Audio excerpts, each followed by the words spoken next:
I'm Chef Jeff from Smith's, and today I'm going to be taking advantage of all of that fresh corn that's around available at this time of year. Late August, there's always fresh local corn, and I love it.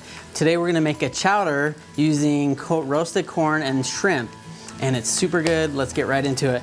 Okay, so as any good recipe should, it should start with bacon, which this one does. So in this pan I have bacon, and I'm going to take it out. I've got it nice and crispy. And I'm gonna leave the fat in the pan because that's what's gonna cook all the rest of our ingredients. So don't worry about draining that bacon fat because we want it there. Okay, this recipe needs broth, and this is kind of a chef trick that I wanna show you. The corn that I took off the cobs, I'm gonna save those corn cobs because they will add a lot of flavor to this dish. Also the shrimp, I get the shrimp that has a shell on it still because, and then I peel it. That shell is also gonna provide a lot of flavor, so I'm gonna add that to my pot. And then I'm gonna add chicken broth. And this is gonna be the broth for our soup or our chowder. And I'm gonna put this on the stove and let it simmer, boil for maybe a half hour or so. And it will just take all the flavor from the corn cobs and the shrimp shells. It's just a really great use of those ingredients that you might otherwise throw away. So I'm gonna get that on the stove going and we'll get back with that. Okay, let's get back to our pan. So I've got the bacon fat in there waiting for me, and I have all that corn that I took off the corn cobs. I'm gonna put that in my pan.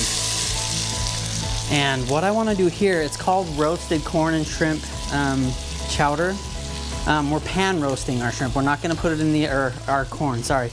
We're pan roasting it, and what that means is we're just going to let it sit in our pan and kind of get a brown. It's going to char a little bit. So I'm just going to leave that there for like 7-8 minutes, and then I'll stir it. But in that process, it's going to get really brown and nice and good. And that's what I have over here in this pot.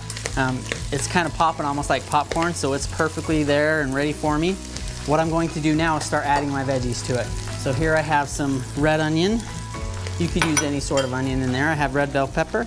You could use green if you wanted in that as well. I have celery. And then I have, of course, my garlic. And then I've got some smoked paprika. Smoked paprika is a great way to add a little bit of smokiness. This is thyme. It's dry. You could have fresh if you want to as well. And then this is salt and pepper.